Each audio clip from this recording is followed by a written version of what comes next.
Now when it comes to the Kaaba, the main point that we try to communicate is the following. In Islam or in the Quran, God teaches that if all mankind and if all the jinn combine to sin and move away from God, then God doesn't lose one atom's worth of His kingdom. And if mankind and jinn combined to dedicate every second of their life to prayer and to worship of the one God, then God's kingdom doesn't gain one atom's worth as well. What does this philosophy teach you? It teaches you that God is not in need of you, or your practices, or your worships, or your prayers. You are in need of these practices and these worships. You are in need of God and not the other way around. If you can understand that philosophy, then you can appreciate prayers and what they are meant to do, which is basically enlighten you. So when dealing, for example, with the Kaaba, Muslims are required to go and perform Hajj one time in their life, and it's one of the 5 pillars of Islam. Growing up, most Muslims accept this, and most of them do it without questioning, and this is the essence of belief, and this is great. But at the same time, this doesn't mean that if you question or research, you're going to come back with negative or bad answers. The opposite is actually true. So when we started researching into the esoteric agendas and we started researching the elite, we found out how much certain type of practices and rituals can affect your lives. So when we went and placed this on Islam, we developed an even deeper respect for this religion and a far deeper respect for God and the creator of us.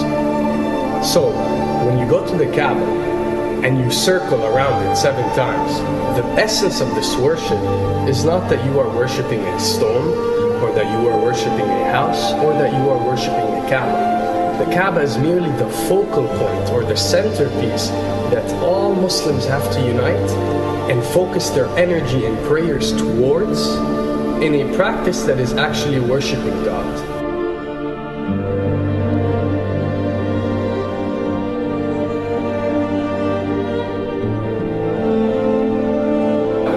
Now, going in circles counterclockwise does not break you away from time and space. But the fact that the energy of the Kaaba is the strongest energy on earth and it flows counterclockwise, by you flowing in correlation with this energy, you are uplifting yourself. You are reaching spiritual levels that you rarely do experience anywhere else on earth. And the fact that you got to do it 7 times, and we are taught that there are 7 skies, or 7 samawat, or 7 spiritual planes, then one can discover that each circle breaks you through a spiritual plane spiritually, so you can reach the ultimate state of wisdom and spirituality. Does this mean that only Muslims can reach this level? Does this mean that if you're not Muslim, you give up or you reject this information? Not at all. In essence, any one of you, regardless of what your faith is, if you are dedicating your worship and your journey to the one and only Creator and not anything created, then you are on a righteous path.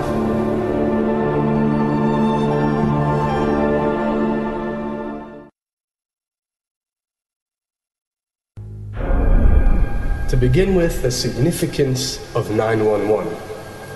What you have to understand, and what we are trying to explain, is that when dealing with extra dimensions, or when dealing with beings from extra dimensions like jinn, for example, or when dealing with the Illuminati, or the elite, or people that follow a certain type of esoteric agendas, although me and you communicate through words and letters, they have chosen a different type of language. And this is a cross-boundary type of language. This is a language that goes across the boundaries, understood by all. And this is the language of numbers and shapes. And this is why whenever you do research about these groups, you'll find out that they practice something called sacred numerology and sacred geometry. What does this mean? It means that each number is given a meaning. Each shape is given a meaning. A meaning is communicated whenever a shape is presented or a number is presented by these specific groups. I'm not talking about random people or random groups. We're talking about specific groups that follow this type of agenda. When numbers are used, it signifies a certain type of meaning. When shapes are used, the same is followed. So, in their definition, in a numerological sense, 10 is the Alpha and the Omega, or the God. 11 is a step above God. 101 is a step above God. 911 or 911 is the skipping of God. It is the ultimate challenge. It is going from number 9, which has a specific meaning, to number 11 without going through 10. It's skipping God. So it's no coincidence that this event that we call 911 today took place on 911. It is the ultimate challenge. So now that we understood what 911 means, what other practice do we do that deals with 911? Calling a number whenever you are in an emergency. Now, creating an institution that helps people whenever they are in need of help and whenever they are experiencing an emergency is fine. There's nothing against it. There's no religion, there's no logical person on earth that will tell you this is wrong. But when you understand how sinister that these elite are and the way they work on a level that's way beyond what you think. So the fact that when you're experiencing an emergency or when you are in need of help, you have to pick up a phone and dial 911, which is the ultimate numerological definition of skipping God, then you'll understand how these people work.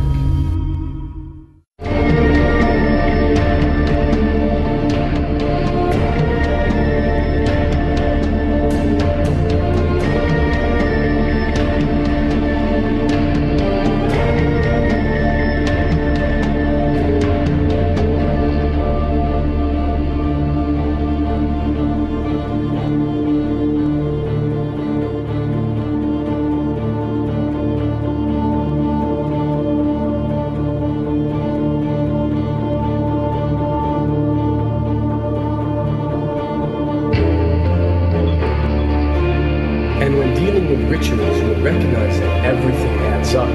For something to be a ritual, everything has to be in place, everything has to be perfect. And my advice is, if you want to recognize that something is satanic, it has to add up in all sense. The numbers have to add up, the shapes have to add up, the event has to add up, it has to have one general meaning. The pieces of the puzzle fit perfectly. That's when you recognize when something is ritualistic or satanic.